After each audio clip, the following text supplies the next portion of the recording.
À l'issue de l'Assemblée générale tenue récemment, je crois vous avoir dit que nous avons fait les PV qu'on a envoyés à Kinshasa. Les DG, Yona Ngoma Mbaki, nous a demandé de vous dire de patienter parce qu'il nous a invités, moi et le commandant Nyaki d'État Romé Chinyama. Du fait que nous ne connaissons pas encore les tenants et les aboutissants de nos échanges, je vous demanderai de rester tranquille. Vous comprenez? Tout à fait. Alors, c'est à cause de ce que nous avons fait dernièrement que le DG nous a appelés. Soyez-en sûrs, c'est un père de famille. Je ne pense pas qu'il va vous laisser comme ça. Mais je vous demanderai d'être... Nous avons un message à transmettre. Nous avons un message à transmettre au DG. Donc nous vous demandons d'être notre interprète. Nous avons une seule chose à demander au DG. Qu'il garde M. Chinyama à Kinshasa. Ce n'est pas fini. Nous savons que la papa est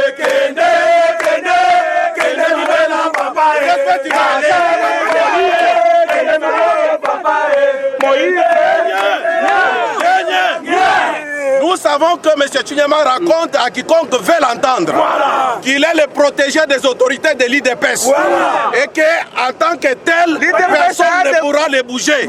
Mais nous savons que l'IDPS lutte pour les droits de l'homme et pour le peuple d'abord. Nous, travailleurs de la RVA Mbujimaï, nous disons aux autorités du pays et celles de l'IDPS de retenir M. Chinyama même à la présidence, qu'il soit même fabricant des avions à la présidence.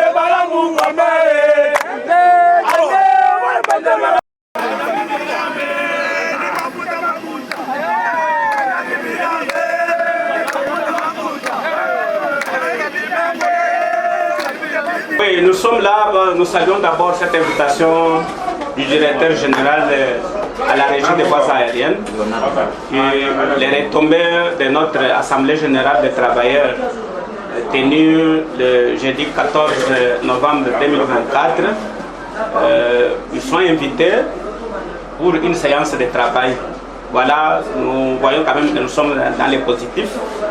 Ce que nous déplorons encore, c'est que l'ultimatum a été lancé.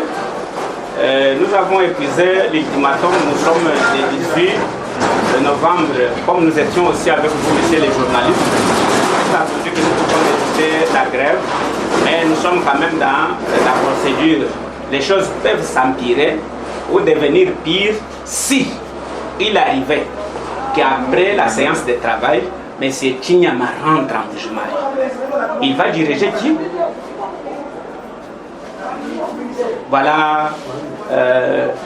Encore quelque chose qui nous tique aujourd'hui est que M. Chinyama qui est allé de gauche à droite emprunter de l'argent pour mettre à la Robank.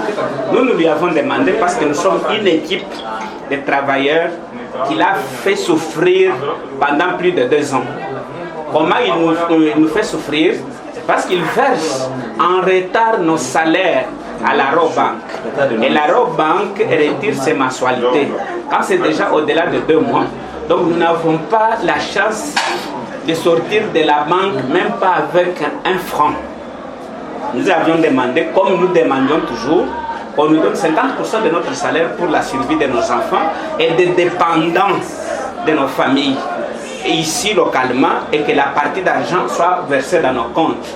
Contre toute attente, messieurs le commandant, après avoir parlé à ses chefs de division et aux autres confidents de son état-major, il a dit, et il persiste à dire, qu'il va nous faire souffrir et nous faire sentir qu'il est réellement commandant et qu'il est le protégé des autorités politiques de ces pays.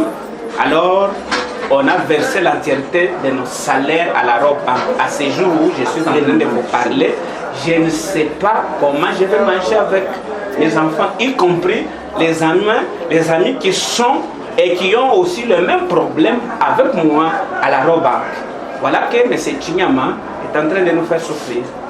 Je ne pense pas que même si ces autorités de Kinshasa là décideraient pour qu'il revienne ici en Bujimaï, il va diriger qui? Et quel moyen de transport il va commencer à utiliser pour quitter de sa résidence pour la à moins qu'il s'achète un hélicoptère. Alors parce qu'il doit aussi user aussi de sa prudence et de sa sécurité parce que le terrain n'est plus favorable à Chinyama. Merci. Merci. Est-ce que vous avez quelque chose à ajouter par rapport au départ? Oui, par rapport au départ du commandant Robert Chinyama et président de la délégation syndicale RVA Mbujimaï, je peux encore me répéter, j'ai dit qu'avec tout le respect que nous devons à notre DG, je cite M. Léonard Ngomambaki, qui n'a pas ménagé de ses efforts pour appeler et inviter urgemment le commandant et les DSP. Ceci prouve d'ailleurs l'intérêt qu'il attache à notre situation. Tous les efforts qu'il conjugue pour essayer de préserver la paix sociale, nous saluons cela parce que nous recevons de temps en temps des subsides qui viennent de sa part. Mais nous tenons à lui demander. C'est vraiment une demande qu'il puisse, parce que c'est un père de famille, qu'il puisse trouver un autre poste au commandant Chinyama, parce qu'il n'a pas le cœur en chair. Donc, Motema Libanga, comme on a toujours dit, il a un cœur qui est en pierre, qui est insensible aux doléances des travailleurs. J'en veux pour preuve que pendant les 4 ans qu'il a passé à la tête de l'aéroport de Mbujimaï, il a battu le record des 2 commandants qui ont fait 10 ans. Donc il a fait plus que ces 2-là. Ces 2-là, en prenant en compte les temps de confinement qui étaient de 5 mois, on pouvait comprendre que l'aéroport ne puisse pas disposer de moyens pour nous payer. Mais depuis qu'il est dans cet aéroport, depuis le 30 octobre 2020, l'aéroport produit normalement. Mais le contraste est que il a fait un record dans le négatif. Rendez-vous compte que nous avons 13 mois alors qu'il a les moyens pour payer. Ceux qui sont partis avant lui ils nous ont laissé 9 mois en prenant en compte les temps de Covid. Donc vous sentez que s'il fait 10 ans ici, il fera le double, voire les triples de ce qu'il a déjà fait. Donc notre demande est que on trouve que la hiérarchie de la RVA, que les autorités du pays lui trouvent un autre poste. On peut lui trouver un poste à la présidence, parce qu'il raconte à quiconque veut l'entendre qu'il est le seul expert qui maîtrise l'aviation.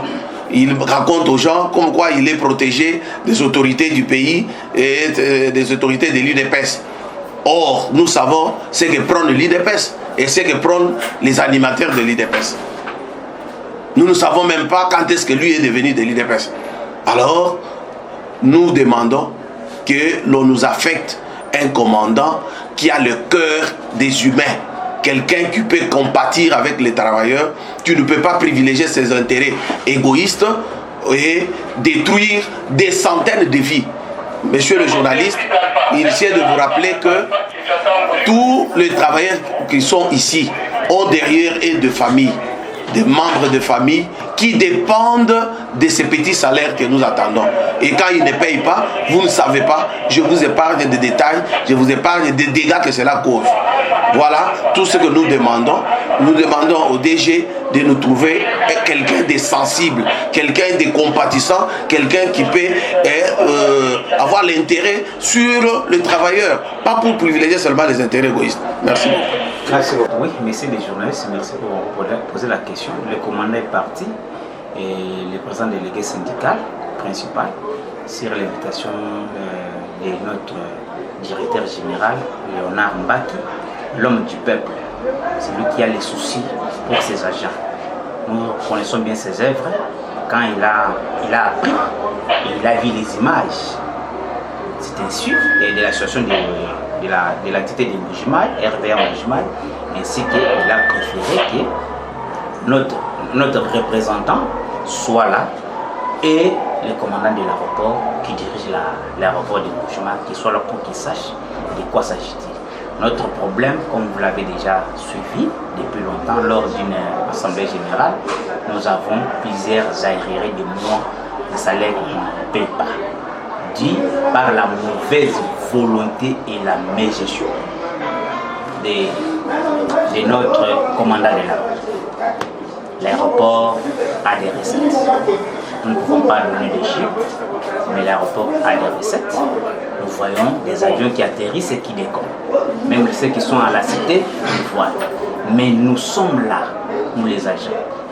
Sur cet aéroport, il y a plus de 60% des agents qui sont venus à migration. Ils sont venus avec leur famille. Mais nous sommes là, nous vivons dans une province présidentielle, mais on ne sent rien. Et chose grave, étonnante, on a vu, il y a des photos, des affiches qu'on a mis avec le commandant de l'aéroport et le chef de l'État pour dire qu'il défend la vision du chef de l'État. Ça, c'est la façon de défendre la vision du chef de l'État qui dit le peuple d'abord, ou bien c'est son ventre d'abord. C'est ainsi. Nous demandons à toutes les autorités administratives et politico qui, soi-disant, par manque d'une vraie information, de s'imprégner de ces dossiers pour nous chercher la paix sociale sur cet aéroport. Parce que nous en avons marre. Il y a des audits qui passent du jour au jour, de mois en mois, mais on ne voit pas la solution. C'est ainsi que nous demandons à toutes les autorités qu'ils ne puissent pas céder aux influences qu'il fait voir aux gens, mais qu'ils puissent s'imprégner pour chercher de la paix, afin que le peuple congolais, le peuple, les agents de la RVA puissent se retrouver. Nous sommes dans une province présidentielle, nous devons nous sentir que nous sommes dans une province présidentielle. Si ça, avec cette façon de gérer, ça ne montre pas que c'est le peuple d'abord, ça montre que c'est son ventre d'abord. Voilà le message que j'ai voulu passer aux autorités de pouvoir prendre vraiment une bonne décision pour mettre vraiment la paix dans cet aéroport. Autre chose, monsieur le journaliste, je sais qu'il y a aussi de la manipulation, des informations dans cette affaire. Nous sommes des travailleurs de la RVA Mbujimayi connus et nous n'agissons pas sous l'impulsion de qui que ce soit qu'on peut nous imputer. Les évidences sont là. Les arriérés des salaires existent. La mauvaise gestion est avérée. On n'a qu'à se référer aux différents audits qui passent ici et même le plus récent vont prouver qu'il y a mégestion, il y a mauvaise foi, il y a mauvaise volonté. Voilà pourquoi nous nous sommes soulevés. Nous en avons vraiment ras-le-bol. Nous ne pouvons plus supporter cela. 4 ans, c'est beaucoup. 4 ans de misère 4 ans de gémissement, 4 ans de mauvaise gouvernance, 4 ans de torture, 4 ans de régime de terreur, 4 ans des intimidations. Nous en avons marre, nous voulons vivre quand même en paix comme des gens qui travaillent. Nos enfants ne vont pas à l'école. Les gens qui sont locataires sont des guerpis de leur maison. Ils sont chassés de leur maison. Il y en a dont les enfants ne vont plus à l'école. Voilà, c'est pourquoi nous lançons un cri d'alarme aux autorités du pays et celles de cette entreprise pour que notre cri soit entendu, nos pleurs soient entendus. Voilà, nous vous remercions.